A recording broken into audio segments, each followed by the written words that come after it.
Bonjour et bienvenue. Aujourd'hui sur Photoshop, nous allons parler des outils qui vont nous permettre d'exporter des éléments, des objets de notre document, de notre composition Photoshop.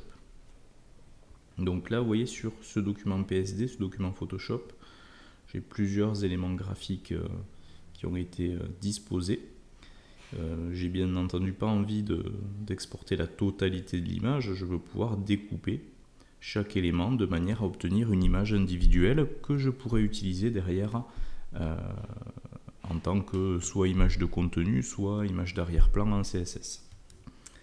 Donc l'idée c'est de créer des découpes, des cadres qui vont isoler chacun de ces éléments et ensuite d'en faire un enregistrement pour le web. Pourquoi? Parce que ce sont des éléments qu'on va retrouver sur du HTML ou du CSS. Alors comment je vais pouvoir isoler chacun de ces éléments pour en faire une image à part? En utilisant un outil de la boîte à outils qui est l'outil tranche. Alors, l'outil tranche, vous l'avez au niveau de l'outil recadrage. Si vous maintenez le clic sur l'outil, il est ici. Alors là, on a déjà des tranches, donc je vais d'abord effacer toutes les tranches et on va refaire le travail. Donc à l'aide de cet outil, qui est le même d'ailleurs que celui d'Illustrator, vous allez pouvoir, en maintenant le clic, créer une tranche qui correspondra à une image exportée. Donc je vais faire pareil pour le logo. Voilà. Alors il y a une histoire de magnétisme aussi, ce qui fait que la tranche s'ancre automatiquement, s'ancre au niveau de l'élément. Alors là attention, vu que j'ai de l'ombre portée sur cet élément là, il faut que ma tranche soit un peu plus large, aussi bien sur les côtés qu'en bas, pour intégrer l'ombre portée.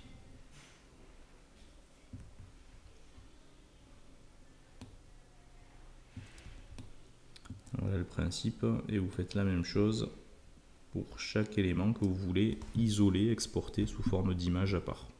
Alors si jamais vous avez fait une erreur en termes de taille, par exemple là vous voyez j'ai fait ça, donc ma tranche elle n'englobe pas entièrement l'icône de Facebook, à ce moment là vous pouvez prendre l'outil sélection de tranches qui lui va vous permettre de resélectionner les tranches déjà créées et les retoucher à l'aide des poignées que vous visualisez au niveau de la tranche.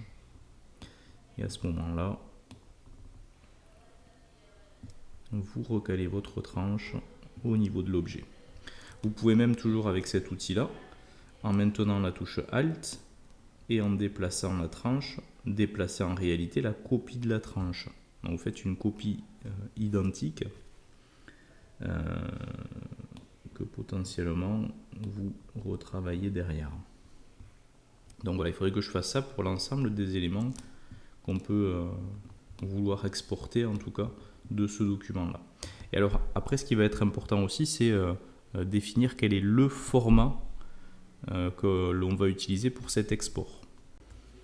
Alors qu'est-ce que j'entends par format? Les formats d'image, à savoir le format PNG ou PNG, le format GIF, alors GIF ou GIF, hein, alors là je vous laisse trouver la bonne prononciation, les deux se disent, et le format donc JPEG. Alors qu'est-ce qui va vous orienter vers un format plutôt qu'un autre? Essentiellement la gestion de la transparence. Moi je souhaite pouvoir intégrer ce bouton hamburger, les 3 barres, sur un fond qui sera d'une autre couleur que ce fond bleu. Donc je veux de la transparence au niveau de cette image là. Donc du coup je vais exporter soit en GIF soit en PNG, qui sont les deux formats qui acceptent la transparence, sachant que c'est le PNG qui gère le mieux la transparence, donc j'exporterai en PNG cette image là. Le logo de la même manière sera intégré sur un fond de couleur sûrement, ou sur un bandeau. Donc je veux également pouvoir avoir de la transparence à l'intérieur de ce logo. Idem pour ce bouton plus. Donc là concrètement pour l'intégralité de ces éléments là j'utiliserai le format PNG. Alors par contre, pour ces images-là, ces grandes images de contenu, il n'y a pas spécialement de transparence à gérer dessus. Donc je pourrais très bien utiliser le format JPEG en utilisant une compression peut-être un peu plus importante de l'image pour que son poids baisse considérablement. Donc l'avantage du JPEG, c'est que vous allez pouvoir gérer sa qualité et donc son poids, contrairement au PNG. Donc ce qui veut dire aussi qu'il va falloir que je masque le fond de ma composition Photoshop, puisque je veux de la transparence. Donc il faut que je fasse apparaître le damier de transparence du coup. Donc je retire le fond. Et à partir de là, vous allez pouvoir exporter vos tranches. Alors vous voyez au passage qu'il y a plein de tranches en gris qui se sont générées. Et les tranches bleues sont celles que moi j'ai manuellement créées. Alors c'est normal, Photoshop il se doit toujours de créer des tranches qui vont combler la totalité en fait de la composition Photoshop. Donc il faudra faire le ménage et supprimer à terme ce qui ne nous intéresse plus une fois l'export réalisé. Alors pour exporter, donc on va passer par fichier, exportation, hop ici, et enregistrer pour le web. Du coup on retombe sur notre composition. Et à ce stade, je peux sélectionner, vous voyez quand je clique sur une tranche, elle apparaît en marron. Je peux sélectionner mes tranches en maintenant majuscule pour faire une sélection multiple. Et je sélectionne toutes les tranches que j'ai créées moi et que je veux avoir au format PNG pour pouvoir gérer la transparence. Et à quel endroit je gère le format d'export? Dans la partie ici de droite. Donc en gros, je choisis pour les tranches sélectionnées quel est le format de sortie. Donc PNG 24. Avec gestion ou pas de la transparence. Vous voyez que si je décoche transparence, j'aurai un fond blanc. Si je coche transparence, j'ai bien le damier de transparence. Si j'avais décidé d'exporter en JPEG, j'aurais pas eu la gestion de la transparence. Par contre, j'aurais pu gérer la qualité, ce qui a un impact direct sur le poids que vont faire ces tranches. En PNG, je ne peux pas gérer la qualité, donc je ne peux pas agir sur le poids. Et donc une fois que c'est fait, vous cliquez sur enregistrer, vous définissez à quel endroit vous souhaitez enregistrer les images qui vont être générées. Donc par exemple sur le bureau dans un dossier que je vais créer et que je vais appeler tranche.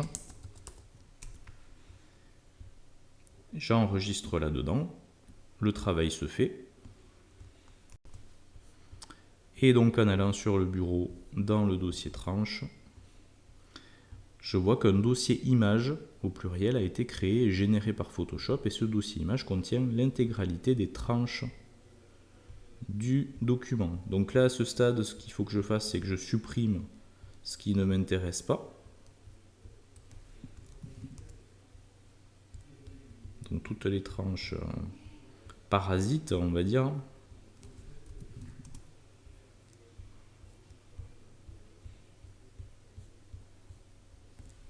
Voilà.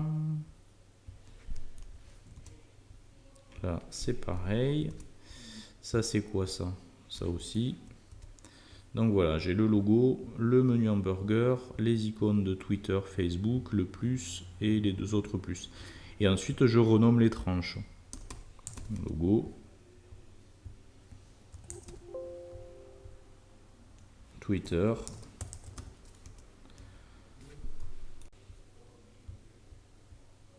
Facebook, etc., etc. Bouton. Donc ces images-là, vous pourrez derrière les mettre dans votre dossier racine de site et les utiliser soit en image de contenu, soit en image d'arrière-plan si c'était des images d'arrière-plan qui avaient été exportées. Donc ça c'est la première solution. Maintenant nous allons passer à la deuxième solution. Alors cette deuxième solution va consister à faire un export des objets par rapport à leur calque. Je vais partir pour ça sur un autre document. Un document qui est la maquette en fait du TP que vous aviez eu à réaliser précédemment. Alors vous voyez que d'ailleurs, je vous l'expliquerai lors d'un prochain cours, mais j'ai plusieurs ici plans de travail dans Photoshop. C'est assez récent cette fonctionnalité, c'est assez pratique puisqu'on peut vraiment sur une seule et même composition avoir tout simplement plusieurs documents. Donc là j'ai la version mobile avec le menu apparent, la mobile intermédiaire mais que j'ai pas géré sur les TP, la version tablette et la version bureau. Donc c'est assez intéressant. Et admettons, moi je suis sur la version bureau.